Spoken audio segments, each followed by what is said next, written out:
Durante os 7 meses, então, de governo, desenvolveu-se a política externa independente de maneira, vamos dizer assim, progressista, buscando uma afirmação dos interesses nacionais brasileiros de maneira equidistante entre bloco soviético e bloco americano. Mas, do ponto de vista da política interna, o Jânio Quadros desenvolveu uma política de austeridade, de combate, né, de devassas administrativas, buscando culpados pela corrupção que supostamente teria graçado aí durante o governo JK, sobretudo em torno da Constituição de Brasília, né? E, que aliás é o momento em que as empreiteiras ganham protagonismo político no Brasil, diga-se, né? Já há trabalho historiográfico sobre isso, inclusive. Então, o Jânio, nesse furor moralista, né, acabou desagradando a sua própria base parlamentar. Isso é muito interessante durante os 7 meses de governo do Jânio Quadros. O excesso, quer dizer, o moralismo de palanque, né, quando se torna uma política mais ostensiva de caça às bruxas, acaba também atingindo, né, os aliados, né, vídeo processo atual, né, inclusive, né, no Brasil. E isso também solapa a base parlamentar de Jânio Quadros. O Jânio Quadros perde espaço no parlamento porque começa, obviamente, a também desagradar essa base. Afinal de contas, se você faz uma devassa pública, você começa a atingir deputados, começa a atingir a rede de clientelismo dos deputados e, enfim, tudo isso também desgastou a relação de Jânio com o Congresso. Por outro lado, o estilo administrativo totalmente atabalhoado, né, muito personalista, o famoso governo por bilhetinhos, né, de Jânio Quadros, né. Os despachos eram sempre em bilhetinhos e de maneira, às vezes, atabalhoada e imprevisível, que também criava uma rotina administrativa um tanto caótica. Uma política externa de aproximação ou de distanciamento dos interesses norte-americanos de maneira mais alinhada, o que também desagradou ao UDN, que tinha apoiado o Jânio, e que culmina, inclusive, naquele episódio um tanto quanto bizarro, se a gente for pensar quem é o Jânio Quadros e qual a base social e ideológica dele, que foi a condecoração de Che Guevara. Né? Foi condecorado como representante do Estado cubano, estava aqui em visita ao país, né? Mas já era um símbolo, né, da rebeldia guerrilheira, enfim. Cuba estava num processo de distanciamento em relação aos Estados Unidos, mas não tinha aderido completamente ao bloco soviético, como fará em 61. De todo modo, Che Guevara já era uma persona não grata para a direita, obviamente. Sobretudo para a direita alinhada com os interesses norte-americanos.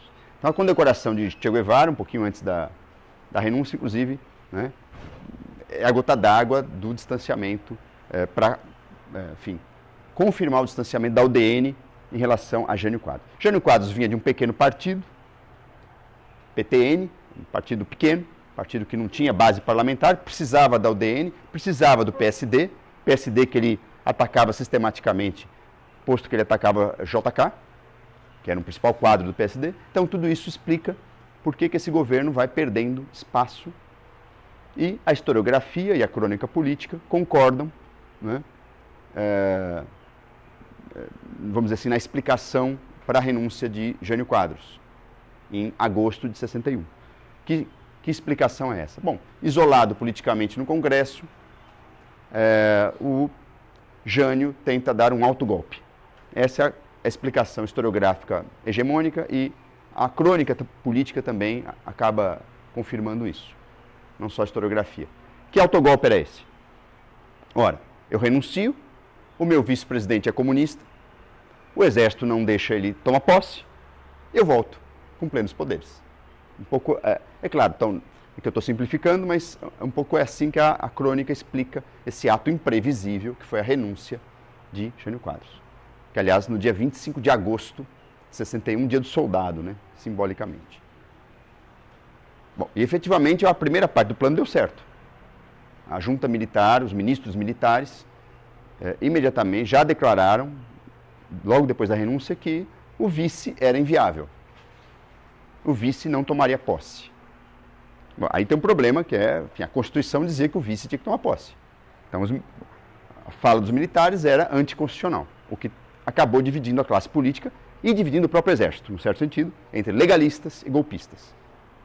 É uma tensão que vai permanecer nos anos seguintes, inclusive, entre aqueles que defendiam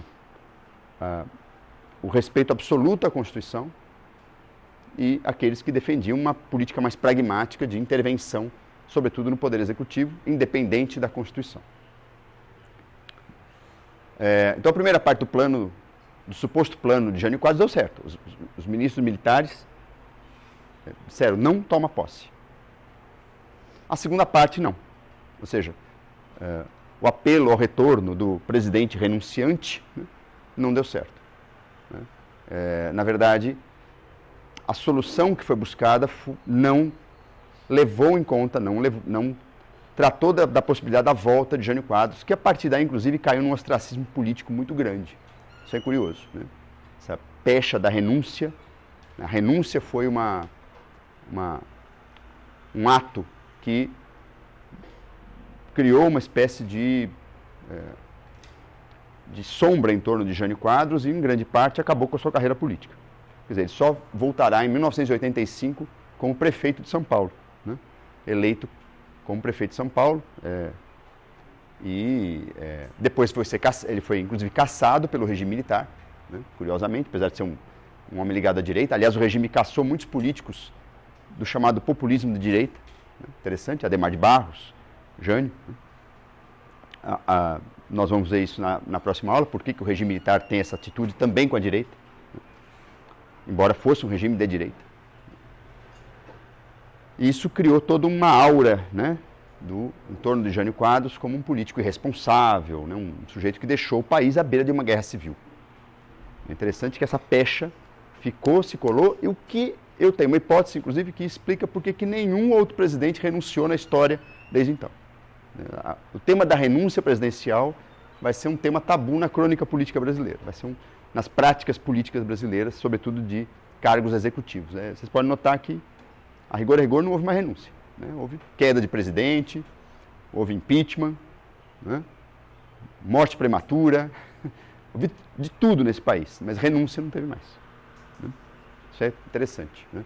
Eu diria que isso está muito ligado aos efeitos da renúncia do Jânio Quadros. É um pouco uma hipótese muito mais ligada à crônica política do que à historiografia, mas enfim, é uma questão para a gente pensar. Bom, Jânio Quadros sai, João Goulart não pode entrar. Então, entre 25 de agosto de 61 e o 7 de setembro, as 2 semanas, né, durante 2 semanas, o Brasil esteve mergulhado numa grande crise política, com momentos de quase guerra civil.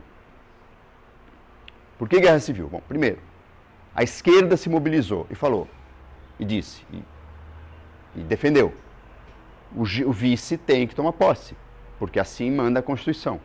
É interessante que a esquerda se tornou defensora da Constituição, a começar pelo próprio Leonel Brizola, que organizou a chamada Rede da Legalidade. Um grande movimento, articulando várias organizações sindicais, estudantis, partidos, movimentos populares, né? E também trazendo para si uma parte do Exército, sobretudo do Exército, mas das Forças Armadas, mas particularmente do Exército, na defesa da posse de João Goulart. O Exército brasileiro se dividiu nesse momento.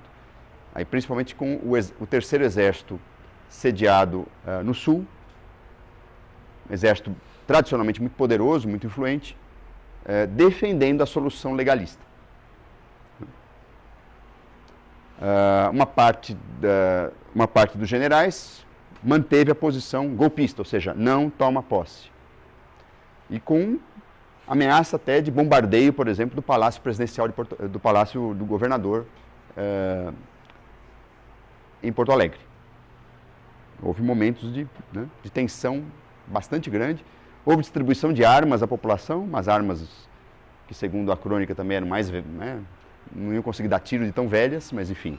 O ato simbólico de formar batalhões populares e distribuir armas à população também marcou a carreira política de Leonel Brizola, que, enfim, passou a ser considerado o grande líder da esquerda, mais do que os próprios comunistas.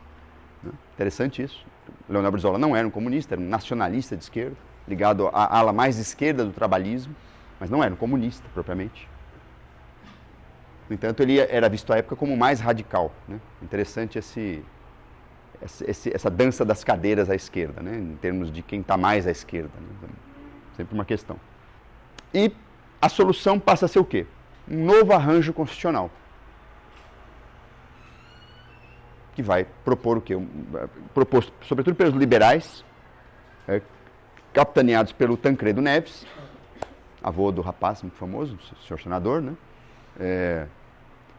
Um homem de muita presença política, né? Que já tinha sido ministro de Vargas, fiel a Vargas até o fim, e que Tancredo Neves consegue articular uma saída, ele era do PSD, consegue articular uma saída constitucional, uma emenda parlamentar que foi vista como um golpe branco pela esquerda, mas foi aceita pelo conjunto da classe política, principalmente pelos liberais e pelos setores mais de centro. Qual era esse arranjo? Mesmo por setores da UDN. Quer dizer, qual era esse arranjo? João Goulart toma posse, como diz a Constituição, mas ele toma posse como presidente, perdendo poderes efetivos, posto que se cria o cargo do primeiro-ministro. Então, o Brasil passa a ser um regime parlamentarista neste momento. Então, entre setembro de 61 e janeiro de 63, o Brasil se transformou, o regime político foi transformado, um pouco às pressas, para solucionar essa crise, em um regime parlamentarista. O primeiro-ministro passa a ter poder de fato, no poder executivo, o presidente passa a ser um chefe de Estado e não um chefe de governo. Como, enfim, manda o parlamentarismo. Aliás, essa experiência, em grande parte, também cria um trauma em torno do parlamentarismo, porque ele não dá certo, o que ocorre é muito mais um vácuo de poder, ele é rejeitado por todos os grupos políticos da direita e da esquerda, militares e civis, e acaba se esvaziando, né? Vai ser, enfim, inclusive, rejeitado por um plebiscito popular no final de 62, plebiscito que foi antecipado, inclusive. Mais de 90% dos votos pedem a volta do presidencialismo. Então vejam, apesar desses três gabinetes, a rigor, só o primeiro gabinete Tancredo Neves é que foi um gabinete atuante politicamente. Os outros gabinetes foram muito mais gabinetes de crise, gabinetes de transição.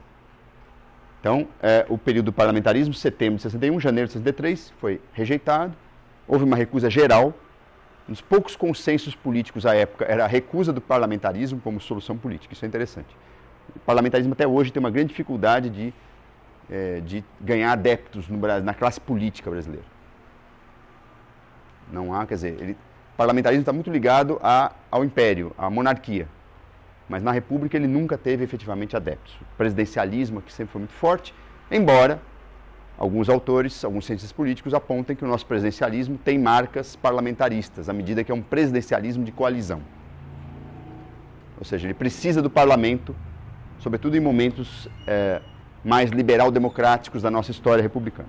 Ele precisa do parlamento e ele precisa distribuir poder pelo parlamento, acomodar demandas do parlamento. Portanto, nesse sentido, é um jogo parlamentarista, embora sendo um regime presidencialista, no qual o presidente tem caneta, tem poder de fato, tem orçamento e tem capacidade administrativa. De todo modo, o momento parlamentarista aqui não foi para frente. E volta o presidencialismo em janeiro de 63. O governo João Goulart, mesmo durante o período parlamentarista, desenvolveu um discurso voltado para as chamadas reformas sociais. Até hoje é um debate historiográfico sobre o real alcance dessas reformas. A gente vai voltar a isso daqui a pouco. Um governo, portanto, que tentou se aproximar e dar espaço político para os movimentos de massa, movimentos de trabalhadores, e também para os intelectuais de esquerda. Então vejam, ao longo de 62, ainda durante o período parlamentarista, portanto, período que ele não tinha poder de fato, né? Vejam, entre final de 61 e 62, cresce o protagonismo das massas trabalhadoras na política. brasileira, sejam camponeses, sejam operários. Isso é um dado importante desse momento. Cresce, né, a esquerda como um todo tem uma sensação de vitória com a posse de João Goulart, de capacidade política de ter barrado um golpe de Estado. Né? A esquerda como um todo, apesar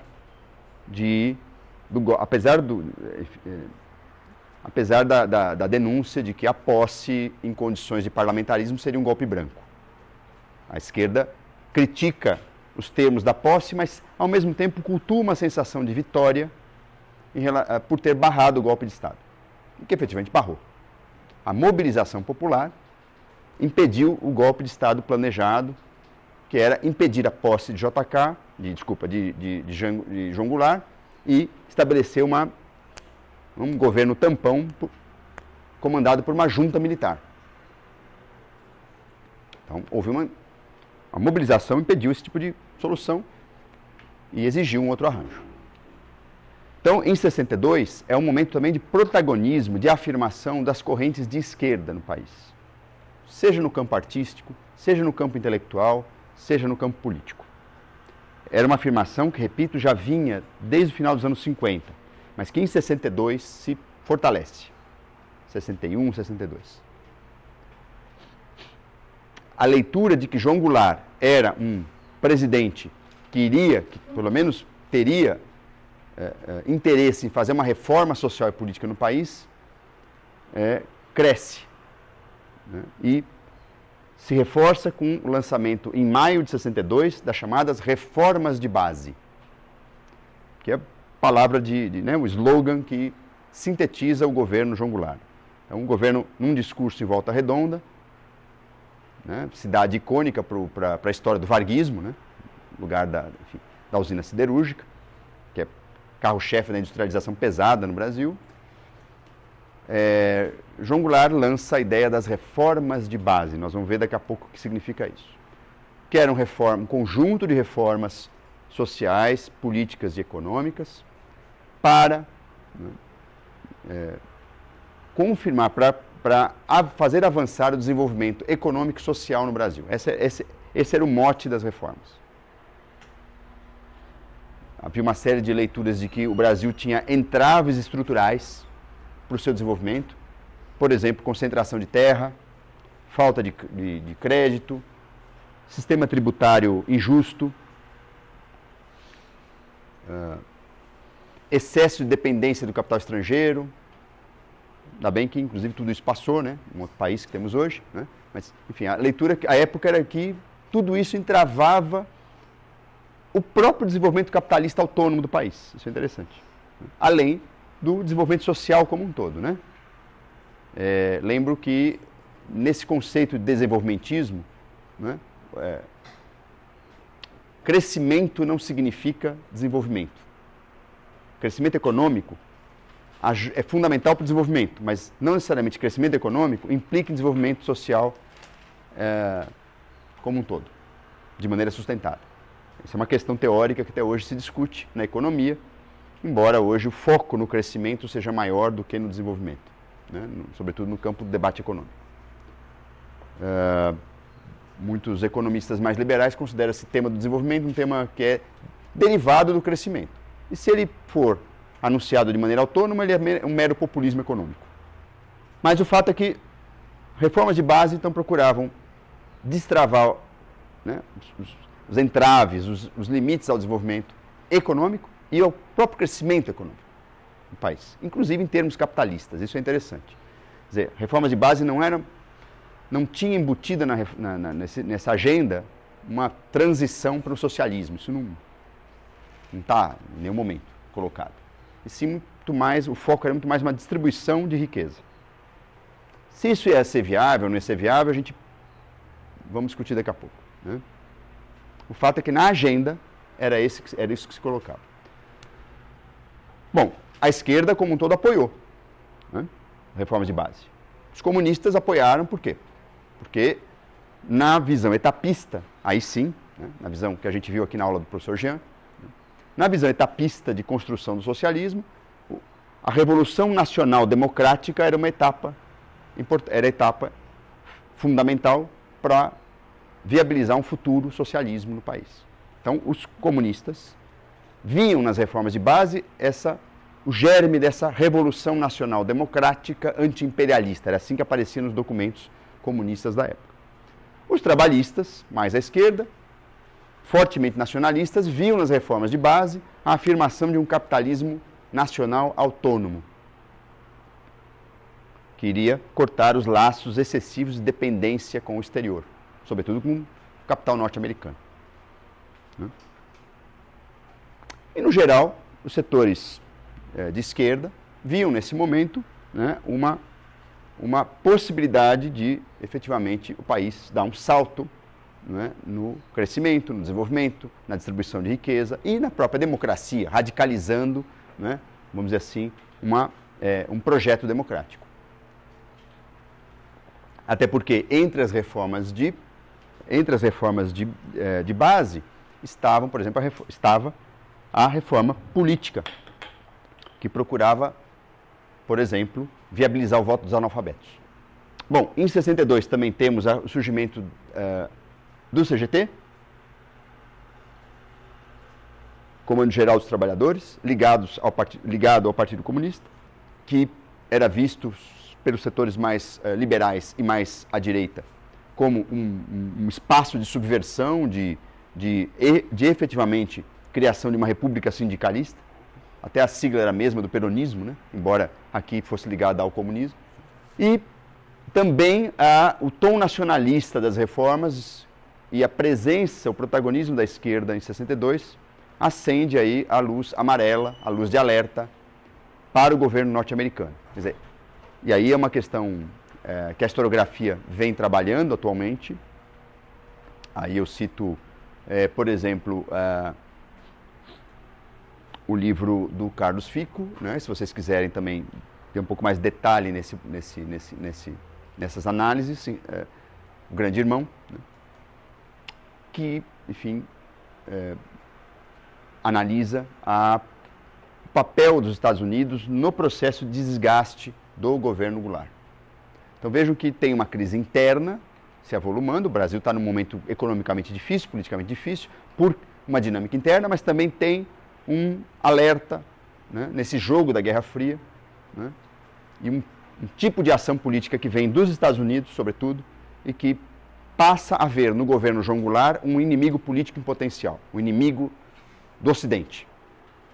Então, é interessante porque, classicamente, há um debate historiográfico a respeito do papel efetivo dos Estados Unidos no golpe. Cito também o filme, o documentário O Dia que Durou 21 Anos, né? Vocês já devem ter visto, se não viram, vale a pena assistir. Muito bem documentado sobre esse envolvimento norte-americano no golpe. Classicamente se via o envolvimento norte-americano no golpe só a partir de 63, de maneira mais contundente, né?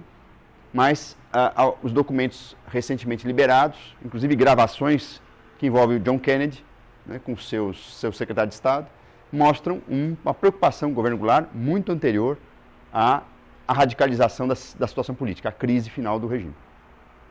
Já em março de 62, abril de 62, Kennedy diz, olha, Goulart não é confiável, vamos ficar alertas.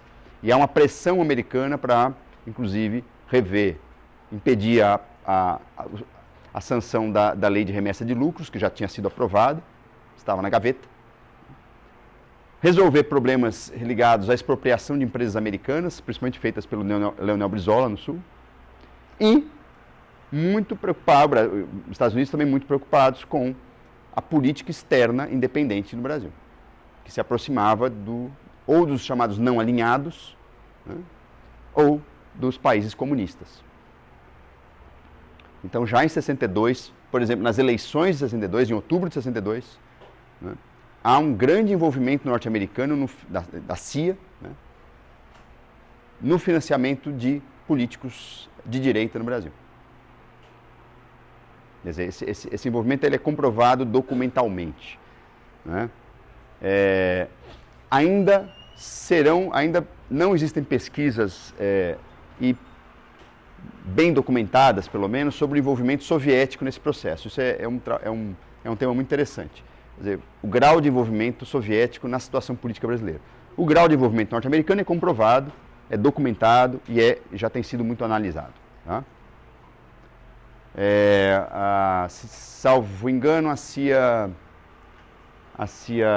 despejou aí milhões de dólares, eu não me lembro agora, 13 milhões de dólares, alguma coisa assim, nas eleições, financiando cerca de 200 a 300 candidatos, agora não me lembro, mas centenas de candidatos considerados alinhados. Há um documento muito interessante do Departamento de Estado, com chancela da Embaixada brasileira, da Embaixada americana aqui no Brasil, classificando os políticos brasileiros em relação às reformas. Isso é muito interessante.